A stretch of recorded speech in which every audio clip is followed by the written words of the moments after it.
Cataract classic రెటినాలకు world class treatment ఇప్పుడు మన బీరంగూడలో అమెరికన్ లేజర్ ఐ హాస్పిటల్స్. మొన్నటి వరకు తెలంగాణ ఆర్టీసీ ఎండీగా బాధ్యతలు నిర్వహించిన వీసీ సజ్జనార్ ప్రస్తుతం హైదరాబాద్ పోలీస్ కమిషనర్గా బాధ్యతలు స్వీకరించారు. గతంలో ఆయన పోలీస్ డిపార్ట్మెంట్లో సూపర్ పోలీస్గా పేరు తెచ్చుకున్నారు. 1996 బ్యాచ్కు చెందిన ఆయన తెలంగాణలోని సైబరాబాద్, హైదరాబాద్ పోలీస్ కమిషనర్గా పనిచేశారు. వరంగల్ ఎస్పీగా ఉన్న సమయంలో సజ్జనార్ నేతృత్వంలో యాసిడ్ దాడి చేసిన 3 నిందితులను ఎన్కౌంటర్లో చంపేశారు. అదే ఆయనకు ఎన్కౌంటర్ స్పెషలిస్టుగా పేరు తెచ్చింది. సైబరాబాద్ కమిషనర్గా ఉన్న సమయంలో వెటర్నరీ డాక్టర్ దిశ అత్యాచార ఘటనలో నేరం ఆరోపించబడ్డ 4గురిని ఎన్కౌంటర్ చేసిన విషయం కూడా తెలిసిందే. నగరంలో శాంతి భద్రతలకు విఘాతం కల్పించే రౌడీ షీటర్లపైన కఠిన చర్యలు తీసుకుంటామని హెచ్చరించారు.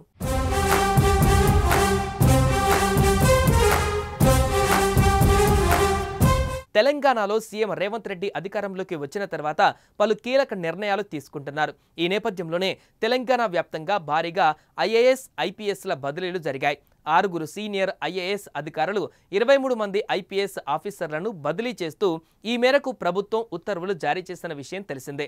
హైదరాబాద్ కొత్త పోలీస్ కమిషనర్ వీసీ సజ్జనార్ బాధ్యతలు చేపట్టారు. ఈ సందర్భంగా నగరంలో శాంతి భద్రతల నిర్వహణకు గట్టిగా కృషి చేస్తామని ప్రకటించారు.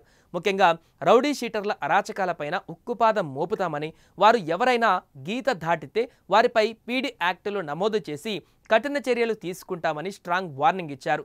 నగర ప్రజలకు భద్రత కల్పించేందుకు పూర్తి స్థాయిలో ప్రయత్నిస్తామని తెలిపారు.